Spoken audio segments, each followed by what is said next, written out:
Hello everyone, my name is AJ, and I hope you can't hear that car behind me. Today I'm going to be redesigning Zestial from Hazbin Hotel for my AU, the bed and breakfast for former baddies. We don't know very much about the OG Zestial, but even still, I find him to be a very interesting character. He's one of the oldest overlords, and I think his age is very well conveyed without anyone needing to tell us, although they'd tell us anyway. He speaks in Old English, which I love, and I wish there was more of in the show. So there's so much that you can convey about a character through the way that they speak, and I wish there was more variety in the way that characters speak, and I think seeing this character do it only makes me want more characters like that. We also learn a lot about how terrifying Zestial is from the way that background characters react to his presence rather than being told, which again I very much appreciate. Zestial is a very patient character, which we can assume has come with his age. He's not quick to act even with proof. When presented with proof that angels can die, he still wanted to wait until he had more information to start planning for war. He's also shown to have a very close relationship with Carmilla, and is even compassionate with her, which I find strange and intriguing. My point is, I like Zestial. I want to know more about him, and I am really hoping that we get more of him, and he's not just some random side character that we wasted a bunch of time on, only for him to be discarded. That being said, I have a completely different idea. Since I do not know what Vivzie has planned for Alistair or Zestial, I've had to come up with my own stuff for them almost completely. Could I wait to see season 2 or go in search of the leaks? Yes, I could, but I don't want to do either of those things. There's also the fact that I'm actively writing the first 2 seasons, and I need to make sure that I set up everything important in those 2 seasons in order for my story to function properly. Even if you can see the ending coming from a mile away, it's better to have a setup and payoff than a surprising twist, like Maggie being an angel or Hans from Frozen. Those 2 twists only function on a first watch. After that, you notice the gaping hole where the foreshadowing should be. A good twist shouldn't just come out of nowhere. It should have foreshadowing that leads up to it. Things that seem benign, unimportant, or mildly strange at a first watch can make for some extremely fun hints that your audience can point to and go rah on a second watch.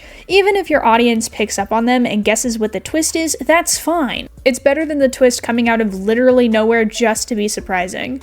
You could have your main character get crushed by a tank that fell from the 2nd floor. That would be surprising, but does that make it a good twist? Not if you haven't put any work into building up to it.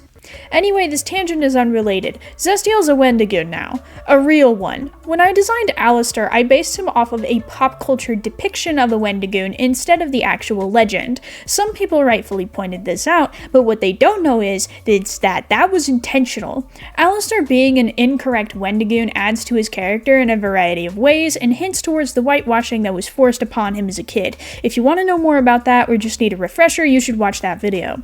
Anyway, I needed to include a real Wendigo in my story somewhere to make it clear that Alistair is not a real one and that I am not an ignorant white person. By the way, I am aware that Wendigo is not the correct word. I am using it because you're not supposed to say the real one. I'm only going to use the real word if I'm quoting somewhere else or if I'm narrating the actual story when it eventually comes out. I have a cultural consultant now.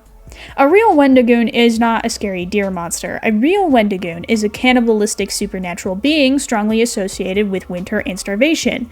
Basil H. Johnston. Oh my, it really is Johnston. That's unfortunate.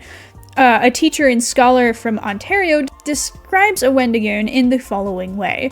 The Wendigo was gaunt to the point of emaciation, its desiccated skin pulled tightly over its bones. With its bones pushing against its skin, its complexion the ashy gray of death, and its eyes pushed back deep into their sockets. The Wendigo looked like a gaunt skeleton recently disinterred from the grave. What lips it had were tattered and bloody, unclean, and suffering from separation of the flesh.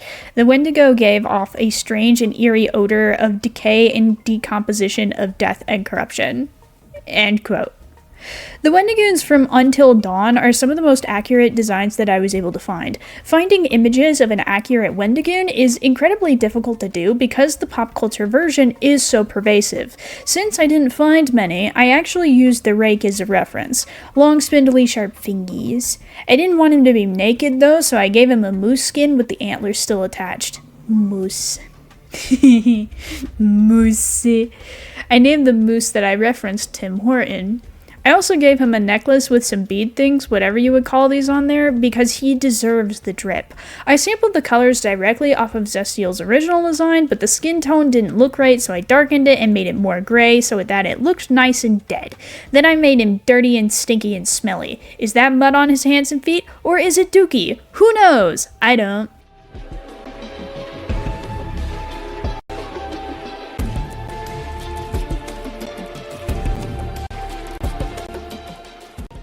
So according to my consultant, there are many stories about Wendigoon origins, so piecing out what is true and what is not by this point in history is close to impossible. There's two main ways that a Wendigoon can form. One is this legend where some guys were like stuck on this mountain and something, and they got so hungry that they started eating each other, and then when they were safe again, they didn't want to stop eating people, so they kept on doing it. The other way is a medicine man dressing in animal skins. So I decided to combine these two ideas. There is also like a legend that I found like later on in my research while I was doing more stuff, like later on when I was nearly done with the script, where you can be cursed by a medicine man. We're not doing that though. Zestial is a very old medicine man who did go through the whole starvation thing, but also does the animal skins thing. Zestial is actually still alive. He's the only person in the entire cast who is still alive to this day. He's not a sinner or a demon. He is what is classified as a monster. This means that he roams the earth to this day. Other Wendigoons cannot travel freely between Earth and Hell. Zestial is the only one who can do this because he's a medicine man and they have a lot of connections to the spirit realm. Zestial made a deal with the devil that he'll be immortal so long as he keeps bringing him fresh human souls. The way that Zestial does this is by creating more Wendigoons and making sure that they die, that way they end up in hell as sinners. He also makes deals with humans so that he can retain power and status in hell whenever he's down there. Whenever he's not in hell or prowling around in dark frozen forests, Zestial lives life as a regular person hidden in plain sight amongst humans. Zestial isn't stuck in the lonely existence of a solitary monster.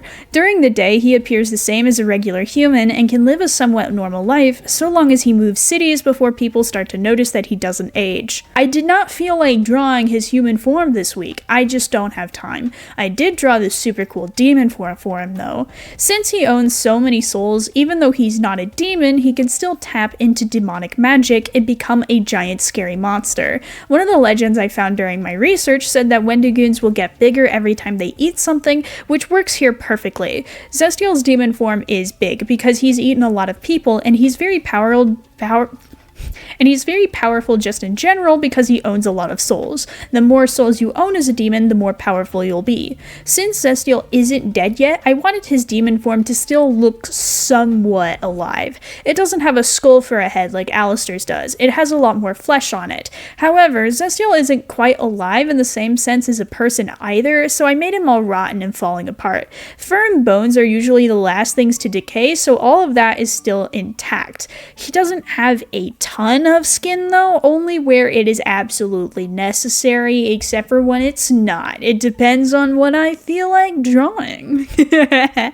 His organs are still intact though. He's get the bare minimum pieces of himself to survive.